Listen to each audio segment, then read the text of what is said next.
저도 항상 이게 궁금했던 게 폭력을 정의할 수 있을까요? 그러니까 네, 전 그게 전제가 돼야 되는 건데 사실 시대에 따라서 폭력이나 폭력성을 어떻게 규정하는지가 가장 첫 번째 그 시작인 것 같아요. 그래서 저는 그냥 실무상에서 경험하는 저의 개인적인 의견은 인간의 폭력성은 사실 그렇게 줄어들지 않았을 것이다. 예전에 그냥 뭐 대량 살상, 뭐 학살 이런 게 지금 우리가 없을 뿐이지 시대에 맞게 폭력의 모습도 되게 발현이 되는 거죠. 다양한 방식으로. 그렇죠.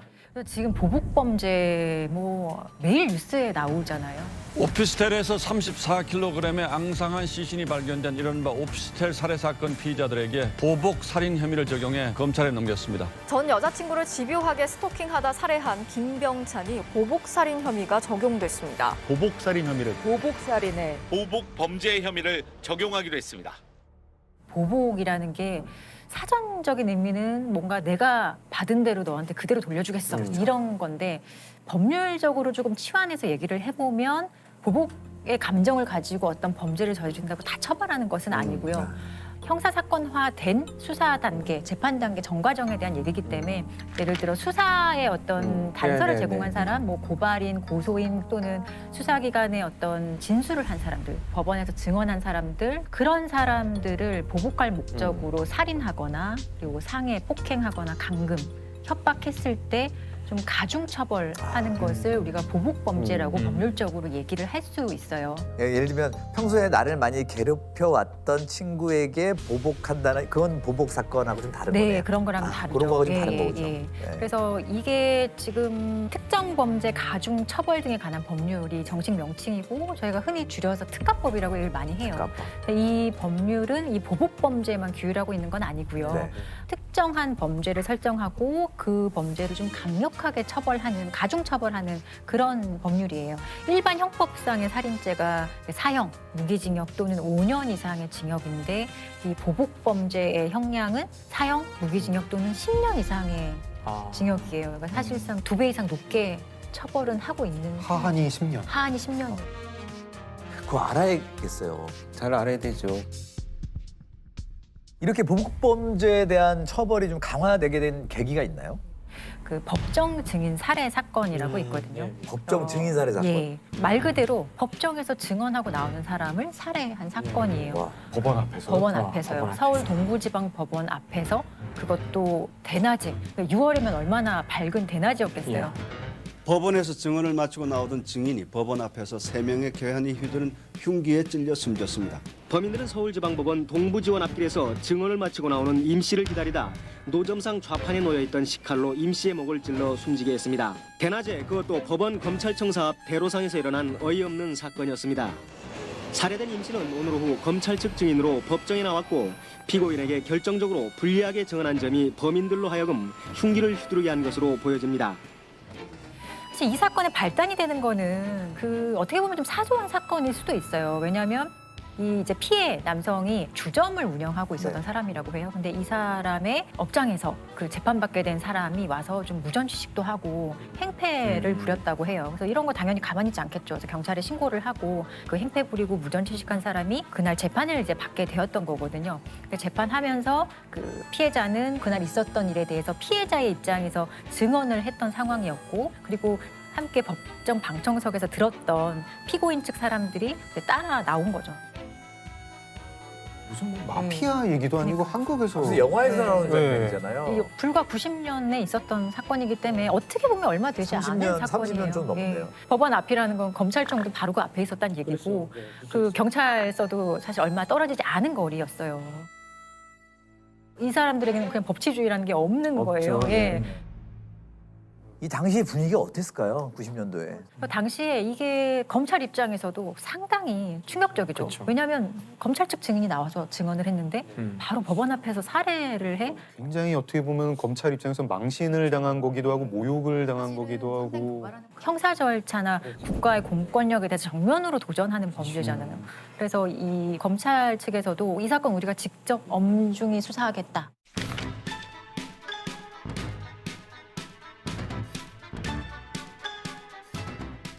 수사력을 엄청나게 동원을 해서 도주한 사람들을 찾기 시작을 하는데 바로 잡히지 않고요. 한 주범은 11일 뒤에 잡혔고 그 즈음에서 다른 한 명도 잡히고 나머지 한 명은 1년 뒤에 잡히거든요. 1년. 예.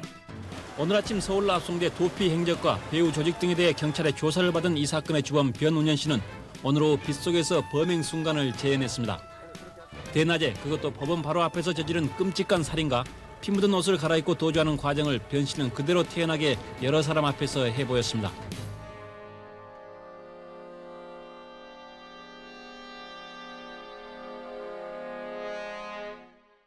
그리고 이 사건을 계기로 이제 이 보복 범죄를 강하게 처벌해야 될 필요가 있겠다라는 어떤 좀 사회적인 합의도 좀 달라졌겠죠, 기존과는. 그래서 이런 상황에서 법정에 내가 나가야 될 상황이 있다면 누가 이렇게 편한 그럼요. 마음으로 그렇죠. 증언을 할 당연히 수가 그렇죠. 있었겠어요. 그래서 근데 이 보복 범죄는 좀 다른 거랑 다른 것 같아요. 이건 사법 체계 전체에 대한 그럼요. 예. 테러이기 때문에 이거는 사실 우리가 이제 사적인 제재를 사적 복수가 금지되고 또 문명화를 거치면서 국가가 형벌권을 행사하는 모습으로 바뀌는 거잖아요. 근데 어떻게 보면은 문명화된 모든 국가에서 가지고 있는 국가의 형벌권 자체를 본인이 상당히 부정하는 거거든요. 심지어 대부분 자기가 또 범죄를 이미 저지른 사람이에요. 그러니까 이미 범죄를 저지른 사람이 또 한 번 피해자에게 불리한 증언을 하고 보복을 하는 거거든요. 이것을 방치한다면 이런 유형의 범죄들이 굉장히 많이 일어날 거예요. 그럼. 일단 보복은 생각보다 더 큰 죄다라는 생각을 가져야겠네요. 그러니까 서혜진 변호사님 이번에 모실 때 제가 사실 처음에 좀 질문 드려야 될 건데 주로 피해자들을 변호를 많이 하시거든요. 그리고 계기가 어떤 것 때문에 그렇게 하시는지 궁금해요. 여러 사건을 하다 보니 그 범죄 피해자를 변론하는 게 더 그냥 저한테 맞다는 생각이 들었어요. 뭐 성향인 거고 보통 형사 절차에서는 고소 과정부터 함께 하는 거죠. 그러면 피해자들 같은 경우에 보통 좀 약자도 많고 네.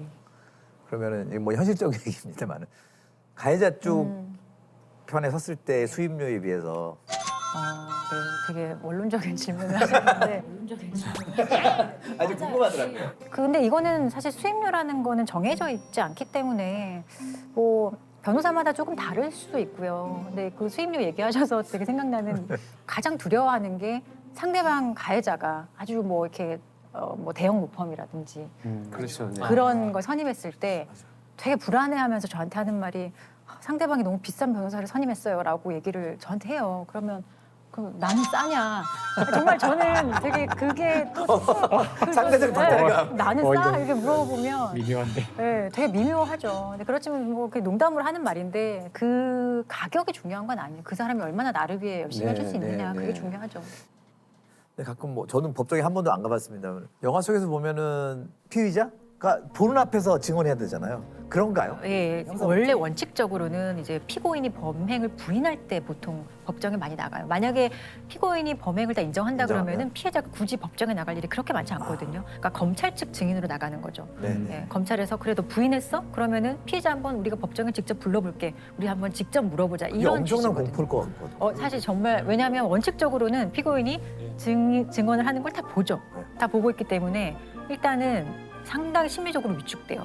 그리고 법정의 재판은 공개 재판이 원칙이기 때문에 여기 있는 것뿐만 아니라 뒤에 방청석에 누구든지 와서 구경을 할 수 있거든요. 뒤에 앉아 있는 사람 가끔은 피고인 측의 가족일 수도 있고요. 저도 법정증을 많이 가봤기 때문에 저는 경찰관 입장에서 갔는데도 불구하고 그 살인범의 눈빛을 보면 그 표독스럽게 쳐다보는데 저는 그 당당하게 증언하지만 피해자나 참고인들이 과연 이 상황에서 그러니까요. 두려움이라는 것이 없을 수 없다 저는 이렇게 생각을 해요. 그냥 그런 류의 보호를 해줄 수 있는 제도도 있어야 되지 않나? 대표적으로 지금 현재 시행되고 있는 것들을 보면 내가 너무 피고인 앞에서 얘기하는 게 힘들다.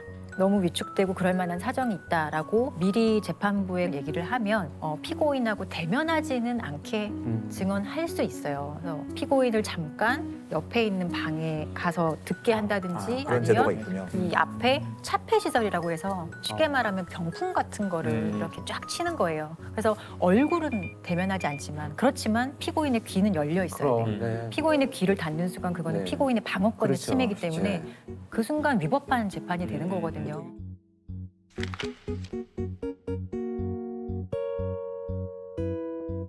저는 그 한마디만 덧붙이면 90년대 그 증인살인 사건이 그럼 이제는 안 일어날 수 있겠는가라고 생각을 해보면 증언을 하고 나오는 사람을 죽이고 이런 것들은 사실 많이 줄어들었을 수 있는데 보복 범죄의 통계를 한번 보면 2014년부터 19년까지 연평균 거의 400건 가까이 계속 있거든요. 결코 줄어들지 않고 하루에 한 건 이상 발생을 하는 거예요.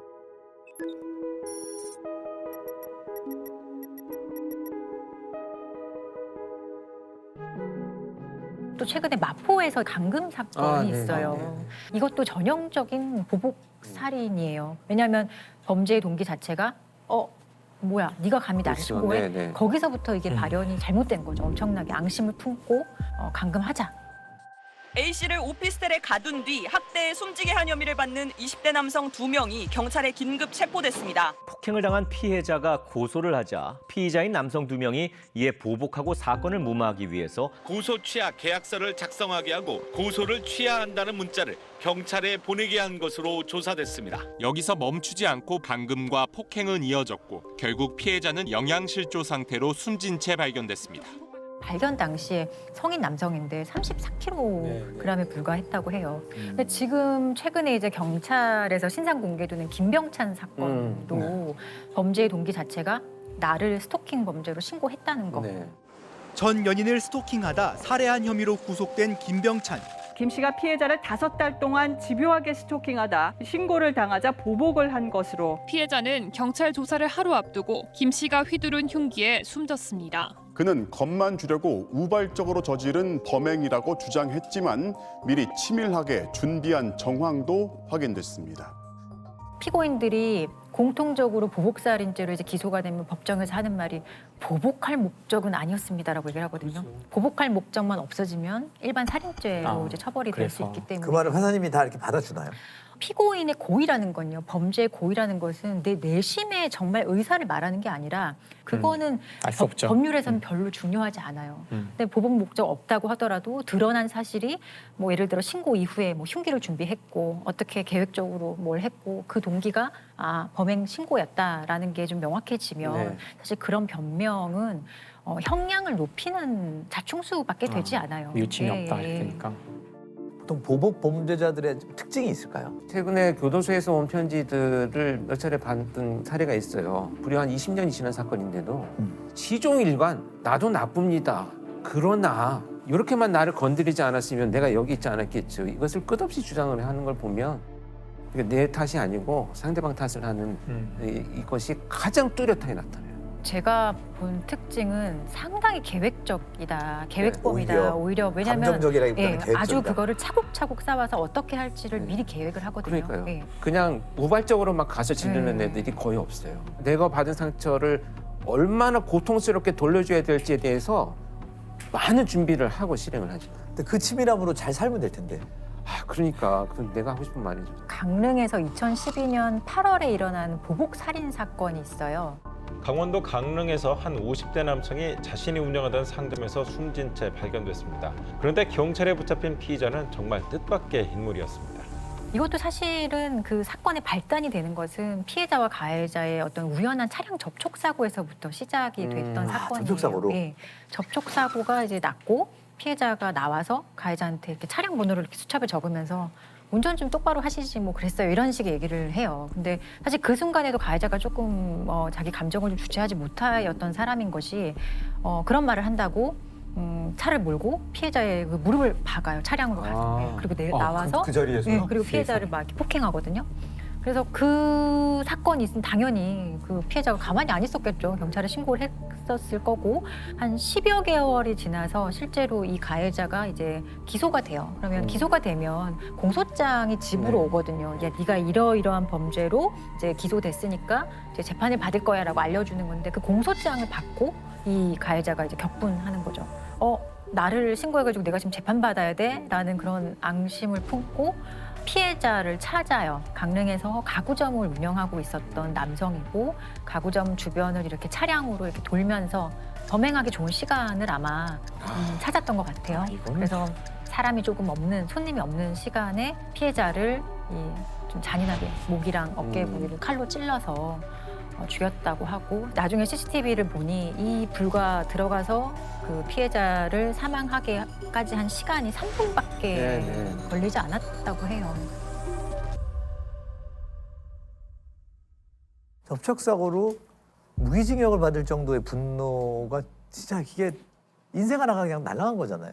일단은 보복범죄라는 거는 이 강력범죄 중에 가장 좀 죄질이 안 좋은 범죄 중에 하나라고 저는 생각을 해요. 그렇기 때문에 사실 보복 목적의 범죄인지를 일단 수사기관에서 면밀하게 먼저 살펴야 되는 거죠. 왜냐하면 놓칠 수도 있거든요. 그렇죠. 그게 제대로 잘 드러나지 않으면. 당사자가 가서 보복을 하면 당연히 용의선생의 오류가 수사 대상이 되는데 청부를 하는 경우도 훨씬 많고 네, 제3자가 전혀 다른 사람이 와서 묻지마 범죄처럼 일이 벌어진 것으로 수사가 돼버리면 그 당사자만 처벌하고 그냥 끝나버리는 경우가 있기 때문에 수사 잘해야 수사기관도 돼요. 잘해야 되고 법원도 잘해야 되는 거죠. 다 같이. 경찰이나 검사들도 많이 공격당할 것 같아요. 네, 그런 공격이나 위협들이 굉장히 많습니다. 뭐 실제 실행이 되는 경우도 있고, 전 그런 편지 경찰청에 있을 때도 많이 받았어요. 네 덕분에 잘 살고 있다. 딱 한 줄 오는 거야. 그 네 덕분에 잘 산다는 걸 내가 그럼 고마워라고 해라 이렇게 생각할 수는 없잖아요. 저도 그런 편지 교도소에서 변호사한테도 그렇죠. 보내요. 네. 잘 지내고 계시죠? 이런 편지도 오고. 진짜 맞아요. 그리고 법정에서도 사실은 구속되지 않는 피고인 같은 경우는 재판 끝나고 복도에서 그냥 같이 나가요. 이렇게 복도를 막 제가 가고 있었는데 저한테 나중에 봅시다 이렇게 되게 무섭게 얘기를 했어요. 근데 죄명이 되게 안 좋았어요. 안 좋고 사실은 무서울 수 있는 상황인데 저 찌질한 놈을 내가 이겨야겠다 이런 오기가 발동해서 제가 따라가서 잡아가지고 어디서 물 건데 이런 식으로 끝까지 제가 지지 않으려고 했어요. 근데 솔직히 변호사로서 법정에서 만난 그 피고인들은 세상 찌질이에요. 정말 제가 봤을 때 너무 찌질하고 법정에 와서 그 악어의 눈물을 막 흘리고 말도 안 되는 얘기하고 그래서 저는 정말 피해자들한테 꼭 해주고 싶은 말이 그렇게 생각하는 것만큼 대단한 사람이 아니야 라는 얘기를 저는 항상 해주거든요. 주변에 도움을 받고 한 발자국만 뒤로 와서 상황을 좀 바라봤으면 좋겠어요. 그럴 정도의 어떤 마음의 근육은 길렀으면 좋겠어요. 마음의 근육.